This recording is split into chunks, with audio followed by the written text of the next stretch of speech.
Amen. Amen. Yɛda wase ɔfani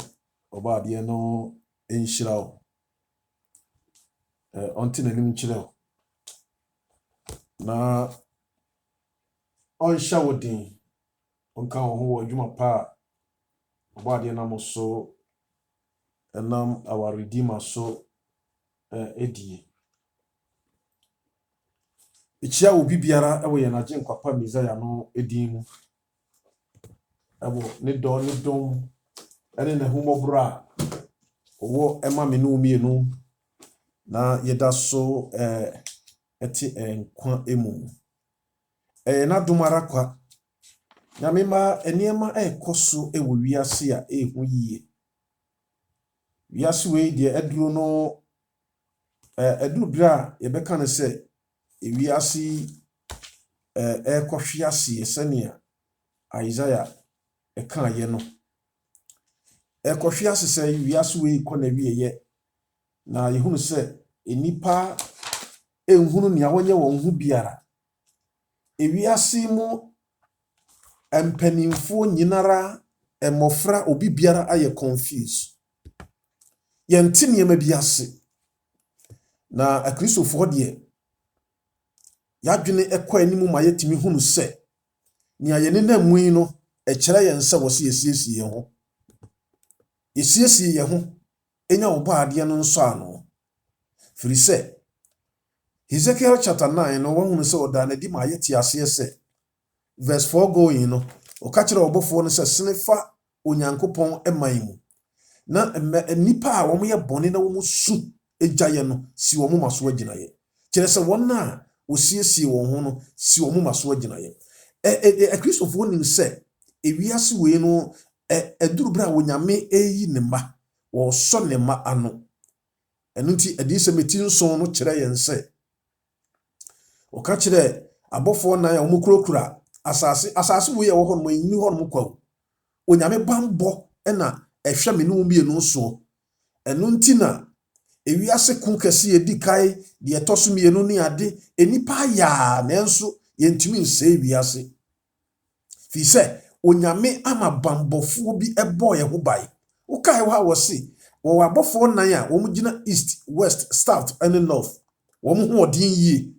Wɔn gyinagyina hɔ asosɔ asase mframa nan no mu. Ka mframa wɔ adiyisɛm a wɔka kyerɛ wɔ ko basabasa. Enti saa abɔfoɔ ekurokura mu sɛ wɔn ma me ne wo mmienu wiase wei sei no enipa ntimi nsɛe no. Na wɔhaw ne amanneɛ ne abɛbrɛsɛ ɛbɛba. Ɛno nti ɛna wɔma saa abɔfoɔ no egyina hɔ no sɛ ɔbɔnefoɔ no ɛnyɛ yɛne honam ne mogya bonsam wɔbɛfa kwan biara so sɛ wɔde basabasa de haw ne amanneɛ bebree ɛbɛba yɛn so. Nanso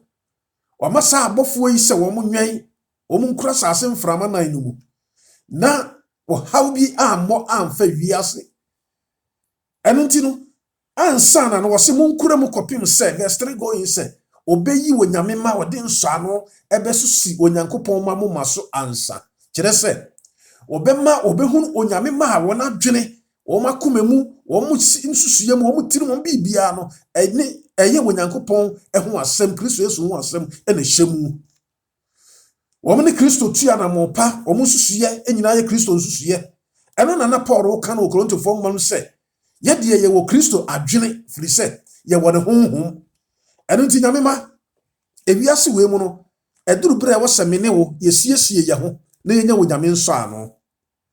Bɔne ɛwɔ yɛ mu ne yɛnyɛ yɛadwene sɛ yɛgyae a yɛnya Onyame nsɔ ano. Kye sɛ yɛpo bɔne, kye sɛ yɛdwane bɔne, kye sɛ yɛpere kokɔ yɛn nim ansa na yɛtumi anya Onyame nsɔ ano. Ɛno nti ɛna ɔbɔ adeɛ no nam ne dom ne ho nkonkron so na wapaw our Redeemer sɛ kwasiɛ de biara bɔbɔden frɛ wo nua bi ka kyerɛ wo nua bi ɔnkɔti na on download ebire biara betumi do radio na to adwuma tua wɔsen ensɛm a ɛkyekyere werɛ na ɛsakyera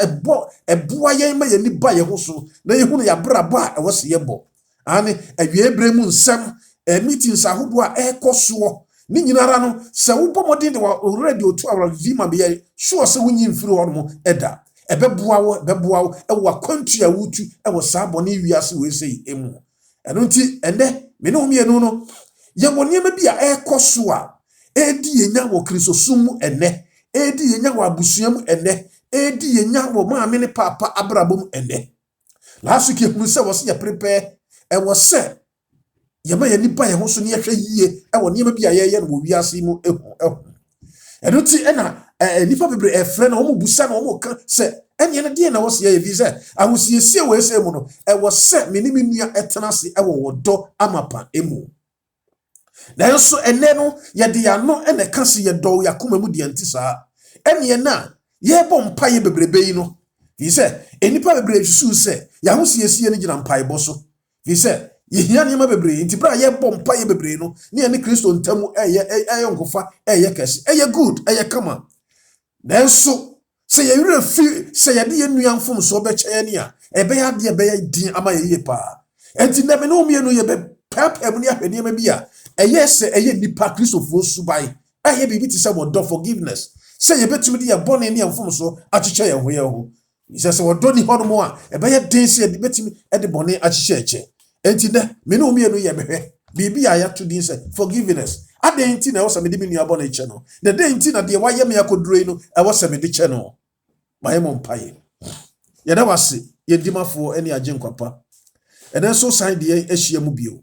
obra ye bepepe won semu yi no wankasa na wutumi ade nyina yo se mbisa ahodo ekoso nyina wankasa boaye bra na be kyerɛkyerɛ yemu yiwako ase nkyɛn na wankasa be kasa kyerɛ ye na wontie bi o ye ndoba odoba ene wagye nkwapa Messiah no edin mu ye tu radio so dwumayefo nyina hye wonsa wona ewo YouTube omutie ewo Facebook mesro tu saafo nyina hye wonsa ma obasa so ankrankra biara so ma ya bra boy akwae ne bi biara nsem fata ye hawo ne amane nyina yifiri enso ne ne kasa kyerɛ wadum nti amen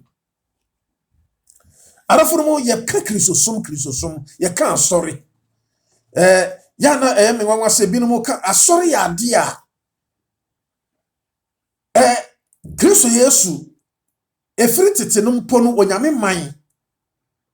ebra na Stephen okasa wa Acts 17 no o kan se onyankopon asafo efiri Egypt okoyi wo mo enti wona wode won ho si wo ye onyankopon eman biara na ye onyankopon asafo onyame man onyame ni pakronkro Yesu Kristo kan o Matthew chapter 16 say obutan yi so na mede masafo minsie na owu ni asama ado ntwi mfaso onyame efa na safo sanse Petro eka se woni onyame tiasefo no eba no enti saa no kore no eye obutai no kore no Jesus Christ enti asafo no esi Kristo Yesu eso onyame ema na safo hyiamu a wo se wo kan wo Matthew chapter 18 no wo se verse 20 ni se baabi a baanu ana baasa ahyiamu ewo midimo no na me wo ho eniema bi si ewo Acts chapter 1 verse 14 going Wabra verse 12 going na suafo no free Jerusalem twa homeda kwai na wo mo kotena bansu ho no no 14 ni se wo mo di akomakoro wo mo di adwen baako wo mo di nsusuye baako enipa 120 hia mu ewo wonyankopon edin mu enti honhom konkro no ehwie gui ewo nso ewo Acts chapter 2 meni ame pesa me kai ye ho se ye hyiamu a ye ewo se ye hyiamu awurade di edin mu ye hyiamu awurade din mu ni se ye di akoma baako ayaka ewo ye mu anya akoma baako senkunsun ne mpapamu wo nua no nua ntam a enya akoma baako se ye mfa ye mbone nche ye ho a enya akoma baako eniti wo mu di akoma koro ehia mu na wona de soro de duru wo nyame anim wo mu keka wo mfonso wo mbone kire wo ho se wo mu hia baako no kire preparation yes yesu se montana hada mo ntwɛn me e kire preparation a boa kɛse a wo mu eyeye enunti wo si wo nyame wo nkonkron e ba won so firi se na wo di akoma koro hia mu enunti bible di ho adanse ma yeti ase ehuru se munya bre na wo kai Acts chapter 4 no a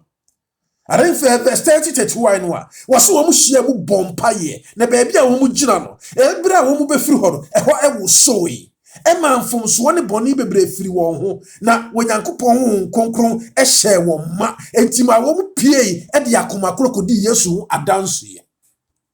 we na verse 32 kon kire yen se enam odon yakoma koro abetena wo muntiro o munyinara edi ejapade be ye kwasafodia obi biara anka se mejapade ewo me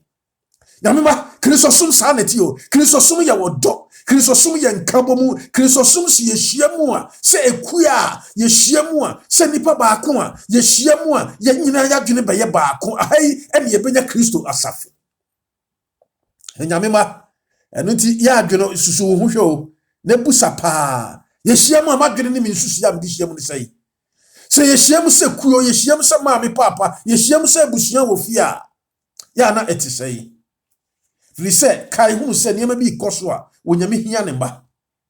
ani vise se ne Joel kan ne Joel chapter 2 verse 28 to 31 when we say o kan se wo behwie ne ho nkonkura gu nam nyina so ho no ye wodo eye nkabo mu eno ne yedi wiasem no yedi wi adwuma no yedi eye amakristo Yesu abantina Romans chapter 8 no wo kire ye ho no se ne atie na insist wo bi ni Kristo ho ho wonya ne dia ani sa ho mo hwegu ye nso and into verse 14 is say, say one now unkokro lead one kwan de befro wo munyame ba. Wo mu kwan na nya munyame nso ano. And it is sa wo mu ya wode ma ye no. Eno na boa ye nti na Paul ka kire Timothy say, when Yankopon nso ano gina ho pintin say obi biara oba Awurade din no. Wonya ne nso ano no wonya wode na unkokro ama no no. Ontwe no ho mfiri de ntene ho. Wotai wo nua wo ntene. Sa wo fa wo nua bɔ ne nche na wo ntene. Ani eyade a ehuye pa katika do mu amintene binya wonyame won kokro no ewie ebremo so ohwe won kokro gonyame maso sanse wo hunu se ewiase we anwawade bebrebe koso wo soro na yasase so ewisie ene woja ebe hyehyemiamia atoyere nchem be koso wo wiase eno nti be manipa nyina adwene won na won fa wo ma nyame nti Kristo sumase no bema bonsama dada ho aka se yenka ye humomu na yemma asomdwie mbra ma sa atoyere nchem ituntwa enso Bible na aka eno nti na sa enkabo mu ensemu akoso meeting akoso ewo 2015 ewo Paris agreement no ya giatomu na ya hye ne kra ya hye mu den se ewo se nya ye ka ho asem fie bi atwam no ewo se ye adwuma ye ma nipa nyina wiase nyina akabo mu na yesi sa atore ncham wosi ya no ahai ena ekoba se ye mfa wonyame asem nsi ho na emom no ye didie nipa ahyehye ne beto ho no mo se ye jai ma nipa obi ade ne pe etena se dia eni atoyire ncham etu betwa wohunu bonsam na ada enu nti ye be ma bone adoso ye be ma mfamfiri adoso ye be kum nipa ye be ye niam bone atie a Kristofo no kwafo nyameba enu nti asem odi sem eti edumie no chichemu donso kan ne be ye adwuma se ahai wose otweanse no bufu oba no kotu na sefo nkaye a okura wonyankopon odi nyankopon ahyede so no okura Kristo Yesu emu gidie no so esa nyamema wonyankopon ahyede ye na hyede a waka ho asem wo Exodus chapter 20 no enti no wonna wodi saade mo Yesu benya wodo no na Jesus Christ be ba mu se Matthew 22 se de di kai ni se fa wakoma wokra wonipadua nyina do Awurade nyankopon na do wo yonko se wo hunso saa wakoma wokra wakoma ene wonipadua wadwene nyina fa do wunua enti wodo do wunua no ye obi a wode ne bone che no bisa sa wo so do wonyame dia wonya bone ntia wonyame wadwene no no nsusuya no ani yagye atom saa ene na wo se ye do ye nua se ye ho na yenyane nsa no na saa wo hawa bebrese amane we yatumi agina mo enu nti na Kristo Yesu mu gidie no kire yense e wo se medi me nua bone che no e wo se menya Kristo doni bi na betumi agina betumi aye Kristo apedie lise mi ntimi nka se me ye Kristo apedie wa bra me mfa me nua bone che no e ya re hosem ani nyamema eniema e koso wo wiase ye ne ehu na bi beto aso nso asensa eruti na scientists ama bre say 7 years 7 months 7 hours ni ade kire say yaka akosi be say 2017 2027 ana kire say eniema bibi besi wo yen wiase we mu nyamema eniema ehu enti ade biara esankan yei etwe nsan ema yenya wodo Kristo suma ema yente Kristo suma se no wo se yetwe ahufre ho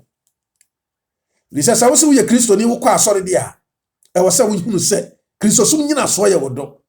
Kristo sum nyina so ye ahopakire Kristo so nyina so eye se me ma Kristo so yi na kire enti asori a ye wo ho no a ye se ye asori eye ade a ye ma Kristo so yi Kristo Yesu ayi dai a kire ani asori ye nkaba mu a ye ko sua na ye di Kristo Yesu ayi dai akọ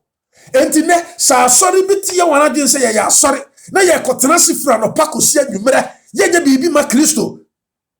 27/7 say da biara da 24/7 ni adea na adea huyiye ma ye Kristo fo yi wo dedi manipa hu Kristo Yesu ni do ene sane ya yamu esitiye firi se ewiase we beko na biye Awurade asam ko mo e beba sane ya Amos chapter 8 verse 9 to 12 e kan no wiase we beduru sumbe ye wo haw ni abebrese enti Awurade asam ko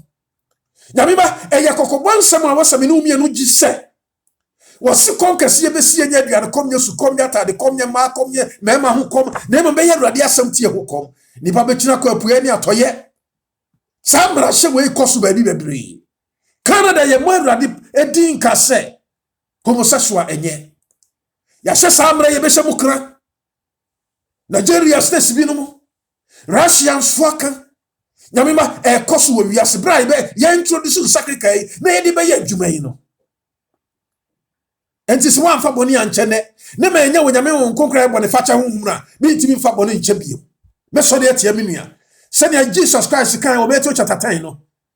oba be yi na jama eja be yi ne ba ma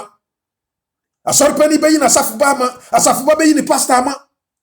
fi se ye nya facha honhum Kristo Yesu honhum ye nsa nka bi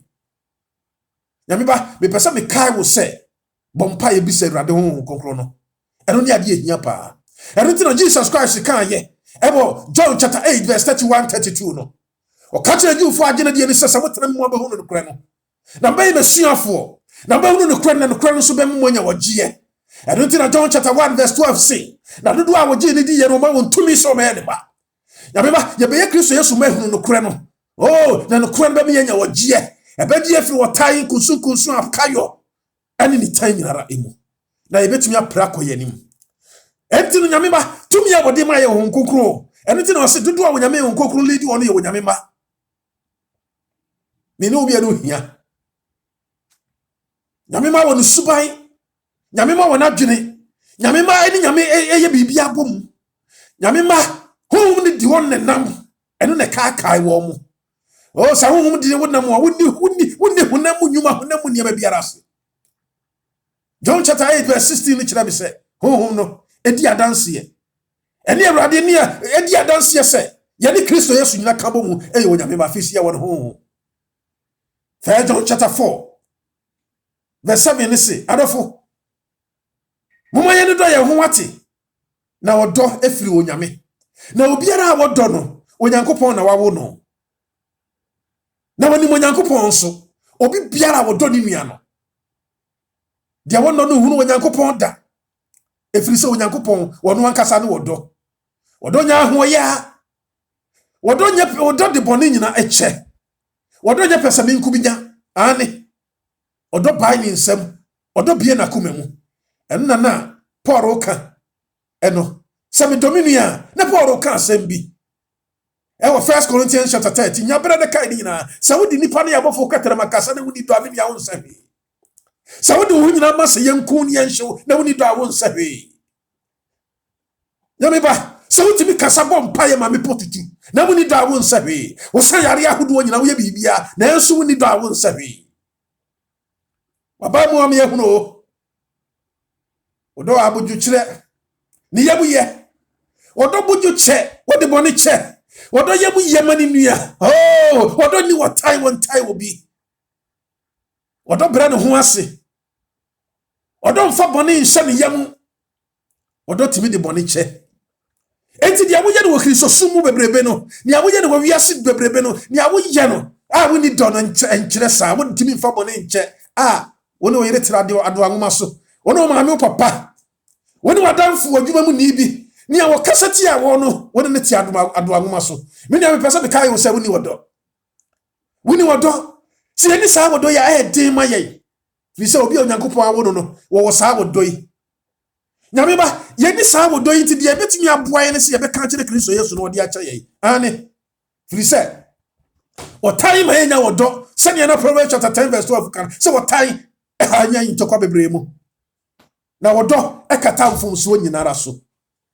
ma mi papa se nka wutimi di kyɛ no anka ne matimi ayeye wo fie ho se nka mutimi di kyɛ mo ho anka ne matimi ayeye wo Kristo asafo mu se mutimi di kyɛ mo ho anka yetimi akoyanim ane odo boaye ma yetimi koyanim yetimi nyini wose ede na wose das mototo e kan na ye medano no wose obi biara wontumi mfa bone nkyere ye obi a wo mere ye pa edam se me mere ntina me mfa bone nkyere me se me de me hye me nam me ye obi a me de pa wo Kristo so mo obi biara na enso ntimi mfa bone nkyere ntino wose me mere fi se me mfa bone nkyere mitimi nkata mfomso so odo e kata mfomso nyina so wotai ehanya ye ne mu biniam me pesa me kai wo se akontu ye wo ya yetuo no ye de wodo na ekode wodo na ekotena se ye de wodo na ekode die enti ntimi mfa wota nhya se ye wo hanum fo wodo nkos enka se ye de wodo na ekode da bi enye ye sa asafo aye timu Kristo aye se asum na se ye Kristo fo no aye tinta ye hu ye ni do aye akuoku ye ni do ye ntimi nya Kristo fo mo nye ye asori ko fo check go west ye gugu asori no sa ye tinta ye hu hwe na wuti asori bu sa wodo ni aba wodo wadan fo no so ne ni kuro twempra wodo wadan fo no ne hiri twempra woni wodo da bi enya wodo pa no da bi mini asachira wadwen wate de wo ye ne wo Kristo sum no nye wodo ni akyerɛkyerɛ no wodo wasafo akyerɛkyerɛ wo mo yesu se mu mo so na mo kyerɛkyerɛ wo mo nyame somfo nyame mu akandifo me pesa me kai wo se woni do ntina sika nko na hia wo woni do ntina wankasa wajapade na hia wo na asafo japade Kristo fo japade ye nkyerɛkyerɛ Kristo fo japade se ye de Kristo e kwaro ntimi nkyerɛkyerɛ ntimi nya ho adwuma no o ya pragu ma Kristo fo hunu bra ye duru mu mo abusu hunu bra ye duru mu me pesa me kai wo se enche wobetimi aka hu sa gu bu bewu otamfo no baba begina ho no mo maami so otamfo no wawu ye de na abakwa kwaye ndi wobetimi akwa akosu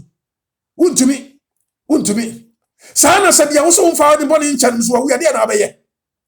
me pesa me kai wo se so de bone nkyɛ wo mfa hwe nkyɛ yo wo mfa bibia nkyɛ wo kase ye de bi meka ho tenten no bi ba ka ho na untumi nya tiatia so ma ne ye ba sa wo de bone nkyɛ eboa wo e ma utumi nyini na eboa wo eyi nyama bi firi wadwene mu ebre yare bebre ase e wankasa wasetena mu wo so mfa de bone nkyɛ no nti wo hia na wo hu na wo ye mo hyehyebɔ na wakoma wo bɔ pari sa na doctor fo kyerɛ ye ni o enti fa bone nkyɛ na watimi anyina kyɛ fa bone nkyɛ na watimi ni Kristo ananti fa bone nkyɛ na watimi akɔwanim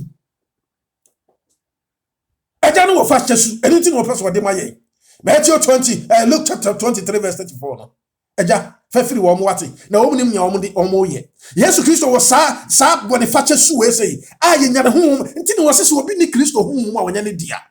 Stephen no wo sa ho mu yi ane chapter 7 verse 6 go Stephen was bra ball obun kotojo bra yesi na ball so eja fa kye wo mo omnim nya wo mo ye ya ma sa asem bi mfiri wo ma me papa wutiri mo odin dodo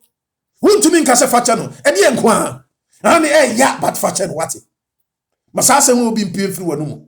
fa kye wo mo Yesu bi wo se yenya ne yetimi nya jana kotena fi se wo se wo mu se wo ka yedi samtia de onum ye no ayede bi ye pa enche wo ba akokoro nyina se wo se ye be ne ne betena sa ye be hu nanim ne ye ne mu fi se de din wo ye mu maso ni suban ne bi wo ye mu na dwene ne bi wo ye mu na obe hu ye nse ye sanu sanse fa jo aka se ye be sanu Yesu Kristo nyame ba no se wadi ne ho ade ye ne no be se e maniji sempa me pesa me se Kristo minim sa wo so pesa wo se no enti chese ya se wo ha wo suban mu wa adwene mu e wo abrabobu e wo nantie mu wo susu ye nyinara mu wo mfa de bone nche ne ti o se ne mbanfo kan sa de ti akokɔ sachi kura nya akroma fe wo mfa de bone nche ne ti de wonya nyinara no wo da so etai eye wahi wo ka ho asem wo mpe wajam ye hwe wode no wose obetumi aye hwe ade na bone facha huhum eni humu nti woni wodo wai ntimi mfa nkɔ heaven ma ne ye dabi entiti mu ye ntimi mfa nkɔ tra heaven dabi o enye yiye eno de ye no kura enye ye sa esese yensu ye de bone nyina eche ade nti ne sese me de bone eche enna Yesu Kristo kan o Matthew chapter 18 verse 35 no wose sara ena se mumu biara enfiri na koma mu amfa de nua enfom so enfiri no a me osoro agya no me nso be mfa modwoma mo kro no mo nsam keka mo dutuo makayo mo kunsu ne papa mu no mo bone ne bi so be mfa nche mu da Yesu se die ntira fa bone kyene se wo bom pa ye da biara da wo bom pa ye tan dako ni nyina mu no kasa Awurade fa bone kyene wose se wan fa wo nua de ankyɛ no ma me papa de waka ho asam fie bebrebeni no ɔmfa nkyɛ wo ɔmpepai ɛda so wɔ hɔ enti basa de ye nsa kan ye ni agye se oh Awurade de kyɛ nti no de we ma ye bonsam na de ma wo ani onsa kan no mfiri no firi se wo fa wo nua bone nkyɛ no fa de kyɛ no ɛna na obi fo bi ka se fa ahodie yɛ ade a ɛyɛ fa kyɛ safoa sɛ metimi anya me ho afa me ho adi no ɛyɛ fa ahodie safoa sɛ me de bɔne kyɛ ɛyɛ fa ahodie safoa enti sɛ metimi mfa bɔne nkyɛ a me mfa me ho ni kyɛ sɛ me bɔne na ma yɛ bebrebe da so gu hɔ ɛgya no mfa nkyɛ me ɔtwɛn sɛ me de akɔso ya kwa me de bɛkyɛ no na ɔno nso de me de akyɛ me ani nya ɔmfa nkyɛ no wɔse obubu bibi bia ye friend say bridge wɔfa so kɔ wosoro no bridge bia ye fa so akɔ wosoro ye wodode no me mfa me nua de nkyɛ ni ti mabubu saa bridge no me nso me se me kɔ heaven me nso me se bi ye Kristo ni me boa bridge na bubu ɛhi fa na mitimi fa kɔ duru Kristo nkyɛn fi sɛ ɔdɔ na me fa so akɔ Kristo nkyɛn but saa wodɔ bridge na mabubu no saa fa ahodie bridge na mabubu no saa fa bridge na mabubu no saa wodɔ bridge na mabubu no enka mo bridge na mabubu no ɛtai na me dia beto hɔ no mo wɔtan so ye bridge a yɛbɔ nsam de enti no so na menam ba me ye wonya nya Kristo ni o ye nya nya Kristo fo me nya nya Kristo ni me fa me nya bɔne nkyɛn no me boa ehu ye da so tenta ye ho wo se fa cha ye dey wo se oil bia eti se grease na oil bia ye di kuku enipa ntam ma ye ntam kama kyerɛ sɛ wonu sɛ wona pamade ndru ba bia na afidie no mu ayɛ den kye sɛ wode oil gugu mu na mu ayɛ mmerɛ fa kyɛ ɛna me ne kwa me ntam me ne akosi ntam otaye wo hoyi no sɛ me de cha na oil bia me dia begugu hɔ no me dia begugu mu enti nka bo mu ba wonu sɛ woni ma me nya otaye no na mu mfa bɔne nkyɛ no hwɛ de asiye papa timi tunu abeda fam ma me timi tunu abeda fam enti timi di aba oil nim emu akye enti bra mo kan ye no wonu sɛ mo yi barrier no oil na mo dia gugu mu emu aye free mutimi di nkomo mutimi tun sa didi mutimi dware bobu mutimi ye de esam ye nyinara ebum enti na ba pie mu baaye no na enso saa bo taye wo ho no ni hwede ekoso eye hu pa maami sɛ wo taye wo bia oil no mahwere saa oil wo nso ye mfasika de eto dabi ye mfasika de eto ta wo ko Jesus Christ mo de nkwan nkyɛ ya Awurade ma bibi wo de saa oil no be ma wo eye free gift wo de makwa ti ase ehunu sɛ enipa ayete wo mfumso obata nipa ho ani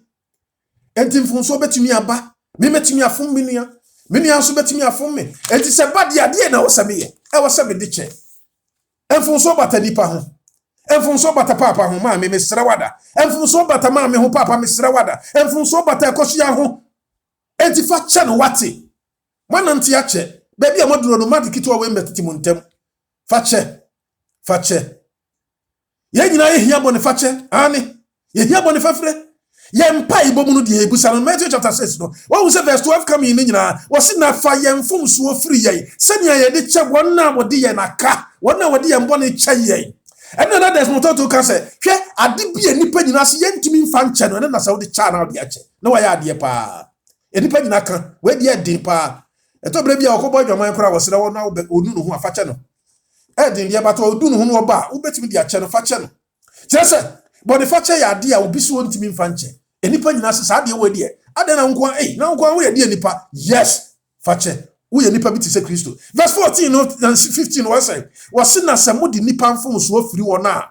mo soro agya de mo de ebefiri mo na sɛ mo amfa nipa mfom so amfiri wo na mo agya no enso remfa mo mfom so amfiri mo da wo se onyame dɔ no condition nim onyame dɔ untumi condition nim untumi nka sɛ me man we nti no de we ma me man we mi ye sɛ dabi onyame de wo dɔ no wo se sɛ de onyame dɔ wiase ne so de ne bɔ no kro no mai obi a ogini de ye nyankwa wan nyaw na abusa ye fi sɛ first Peter chapter 1 verse 18 go no wo se wan fa sika no gita na dɔ ye eye wo dɔ kwa e no wan ka sɛ odi no boja abedi but ne first no condition go Yesu fafire wo nyame fafire ye condition wo mu e wo say Yesu abewu de na so sese man family nuaboni anche no me so family anche me da pilot enu no won wode ne ba na ama me enu wode me boni anche me no se wo me pesa me de wo boni chawo na me de wo heaven fi se baby am de wo ko no we de wo tena wo do fie enti se wa fa wo nuaboni anche no me mfa me wo de anche wo da emfa ho no usika bebreba wutua emfa ho ne wo dwumadi a wudi no asafo mu emfa ho ne asoro da ya wasie emfa ho ne senia wusi eye emfa ho ne aduane a wotoma wiase nyina wutuatua wiase nyina nkwara nyina school fees wo na wo chesa wo nti da wiase nyina wo ho but wo fa kwa me boni nche me mfa wo de anche wo da Yesu de no emfa ho ne de wutimi ye mame hey Bobodi ne frɛ no den ne nkasa wate na ukasa odi ache no na ayede o adua no ba beje dia na no beji di kura na ayede ukasa odi che no a wo ye na no nti esa ema wankasa wudi ya una na ya machine no hunu ye kana sama wo ya machine no hunu wo ya de pa bia enya ofei hu visa ye papa sachira wadwen obinfo bi kan se obiara akomemu no wo se sese wutimi nya baabi ti se abusieye hono na wode ensem bi no matete saa no ebesie ya da ye maniji pa wo se obi a wakomemu no wo se wonya baabi ti se asieye because wakoma no de niam asiesie mu ya niam papa but se wonya baabi ti se asieye a ho de wode niam bi besie ho no a wonkai bi visa asieye ho no wode sie abekọ na apro ukasa wode yakọ akotutu me papa wu dadadai because yakọ akotutu abekọ no apro enti no hono abibi ni bibia ye wa ahye wa ye wo ja wontumi fanche no wo se ho na ko biem ko furufuru ho na fa si ho no fi so ho ye sie ye se wonya bia Kristo ni biara pesa ko heaven enipa biara wo tv ase no wo se wakoma mu nya sie ye ani no kra so sa na wo di niam bia ahye wo ade bia nipa we pa de but wo di asie ye enti no nkai bi na no papa wo ye no sunya ma mi wo yo sunya but na wo nkai bi Udi asie baabi udi kosie baabi senka no wada fia nka wo behwe ne da bia no wakai ne da bia but ene wasie no asa wura fi woda so bo bra wudidi wo ye dia wo pe ene ti bomodin se obenya asie ye na sa asie ye no nye ne pa na wodi sie ho na emom no bone fa chekere se de obi aye wo na ahye wo no ene se wodi sie ho no ani ene ti won se Romans chapter 12 no na wo kan se bi tira be de pa yi pa verse 14 coming in na wonya bra kai ni na wose munhira won a wo time munhira won na mo no me wo mo enkobo mpa ye nka se me domi metamfo enkobo mpa ye nkofa seka twitwa fom se me twitwa metamfo won na yesa no wo munya ye di fatrofo no wo munya ye mami de wo ye na wo to seka ikoto abuba ko tu mi tutuo bo metamfo me tutuo bo di wo ya me no wo di wo ho abro wo si wo heaven kwai enti hwani ye pa enti hira watamfo wasi mfa boni ntua obiara boni kakwame mu famu die kabetumi amoni nipa nyina ntra somdue mu wotai wo chia na onua wo na chia no wo de wo na chia no mpre nu nkra chia no ane eni nipa nyina ntra somdue mu mfa boni ntua obi boni ka wo wadwene mu wo wususuye mu wate mutaye bi de wo ye mi yesa me de no betu kwai me yesa me hwe no school mi nya ne biam da wo boa wo ya mistake wo ya mistake Uwa kwenya sa wuye adenti na wonye Uwa kwenya pa sa wuye eya oba eya o maame eya o faase eya wonua enya hwe wodim scan man wakwa akodi but wabepa wo chawo adenti na wonfa enche no ya woni ama mienu o mepa wo chawo ene fache me dia chawo ene mepa wo chawo e se dipa biara yesua sa akasa na wo je wo hudi dodo wo ya yesa ne am akanfo mo kan se o se de panimu ene obi a wo sika ne yentunufo da bi e wo se o gye afutuo tumu ne sua me pa chaw wanyini sua me pa chaw ne ene me dia chaw wo bad wafum no pa ne chaw se nipa binu mo kasa ne wono won ba no ntam wo fum wo ma no wa fra akwasu ya kwa me wo nsade wo ya me ye no fact me mistake facheme manka wani mu ye mankasa wo ye e wo nipa mu facheme yes enya wo so wo ye ma me wo ye papa nti ena ma uba no wadwane afirifire no filisa wo din dodo filisa wadwene no yi chese medi usu tumi da bi o fache no enye tumidi ani ade but wo de cha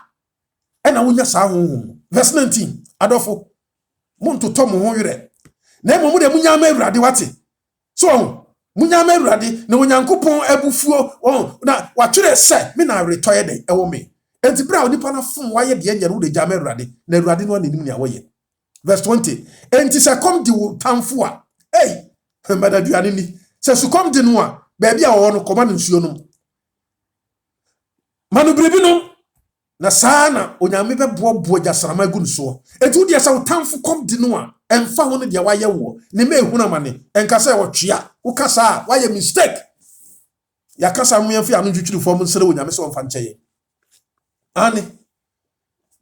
same kaisania ebrebi o se boni ye ya dwe se de boni betua ka yesunsu mfidie ni ade general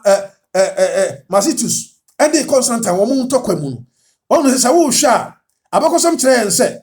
na ye wo bridge bia na edare evateva eso ena sa general Masitus ekotutu bridge na se because wo mu se kono ye de ho na Constantine ne nkofo befa but bra okunu ye de no afa sa general ye woni nkofo ye ba bia mfa on se to bire bia bosi se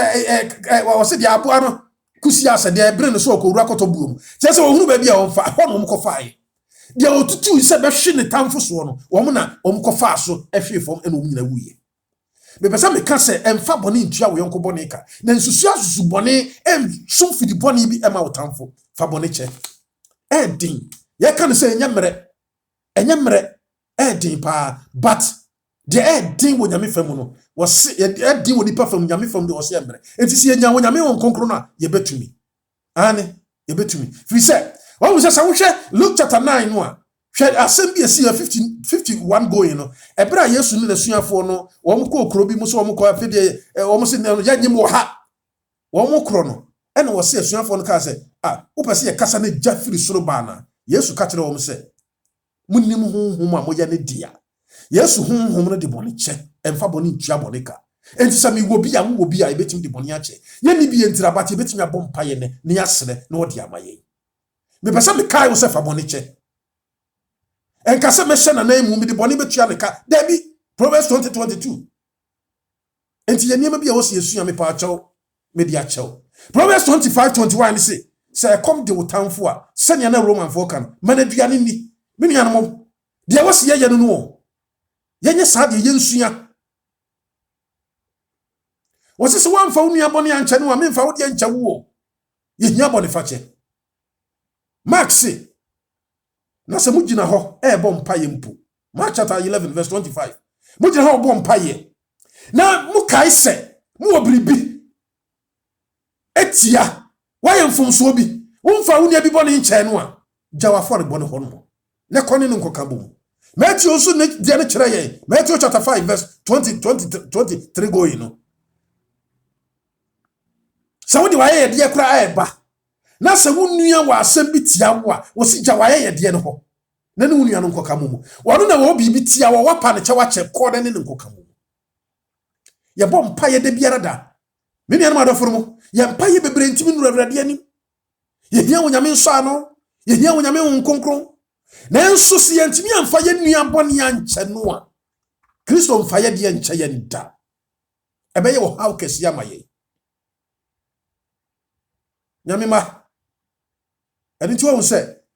sa wo hwese ne Ephesians chapter 4 verse 26 going na bubumfu na monye bone ne ma owia nkoto wabufu so ene se wodi wo nua bone eche no wafon wo de waye no ha adwen wodi usika store wadi muni nyina de kayen se ka wodi kotum but fa che no wabepa wo che wo fa che no Philemon ebisi sa oni Simon ene Philemon tem Paul se fa che no so waye boni bi tie wa pa owura ne wo huna ma ne wachini nyame ba fa woni abone che no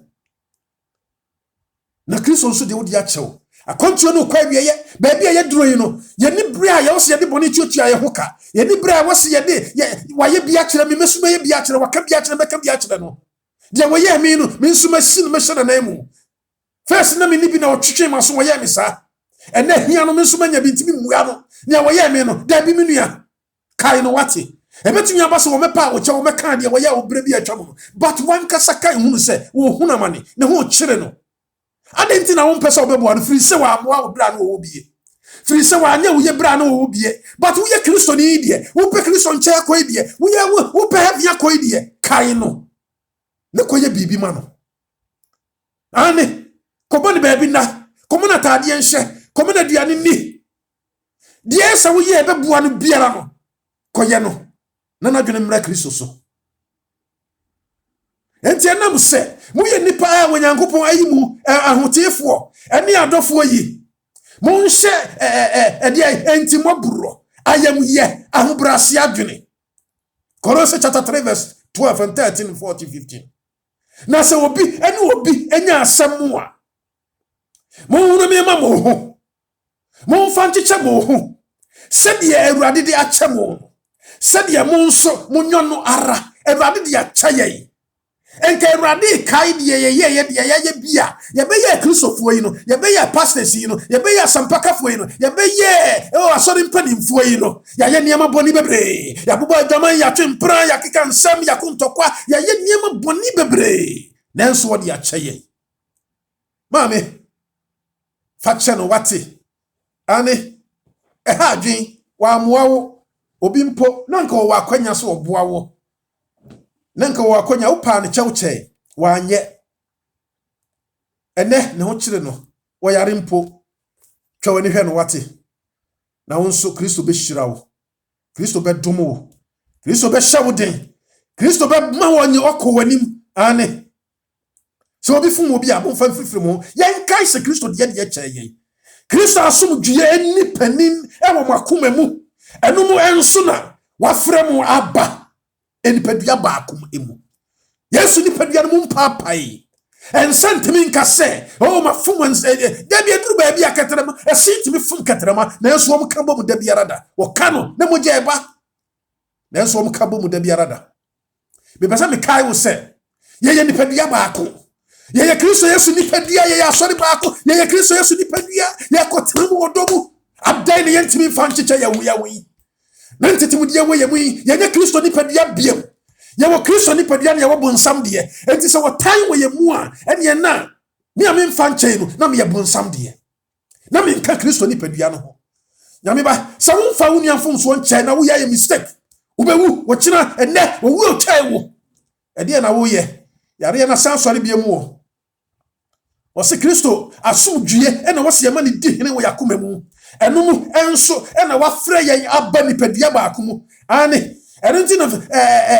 na guarantee so no e kira yen no chapter 6 verse 1 going no enuanom samfonso bi beto obi enso a mo ama oye den wo honhum famu no mo fa free sa nipa no e wo honhum aduo mu nyame ma na ni titiri no mo fa wodo a emu ye den eno do mo ho efiri se odo katamfum so nyinara so 1 Peter chapter 4 verse 8 se ye do ye ho a ye ti sa wodo yase a ye prepe Kristo ho ma nyame ma den menka se emre but bompaye na Kristo do no ye nsanka bi na ye timi ade boni ache ye pe heaven akoy de ehia no se ye de boni beche ye pe heaven akoy de ehia no se ye be ma Kristo asomdue na tana ye mu na ye nya wodo ye de boni ache ye ho boni a wan fa nchenti na oba na frifie but fa che no maame wo pa wo chew wo suama wa fon bra den but fa che no wadamfo no fa che no na kai hunu se me de cha Kristo de me de be che me se boni fa che nimi mu a me mbre menye hye menye nam e wo Kristo bu fi se Kristo ntimi mu ene me pese me kai wo ba bia wo nua bia wafon wo a won so wafon wo bia waya wo ho se wafon no bebre afon ya dwuma yefo bebre afon ya yere no mema ye mpacha wo da me nua wo boa pacha emfa ho wafon wo dwuma ye ni bi wo de ade bia to no so na wo hunu no kure no frɛ no ne pa ne chew na enti wo post no so enti se wo ye kunu no so enti se wo ye manager no so pachaw na nya heaven ko pachaw na nya Kristo bio fi se wo nya wo na wo nya Kristo fi se obi ka so do nyame na wo tai ni nua na wo ye otrofo oba de mfa ye bone nche ye na wo ma ye sa wo do yi na yintimi fa nche ye ho wɔn adom ne n'ahommɔborɔ pii so nti amen.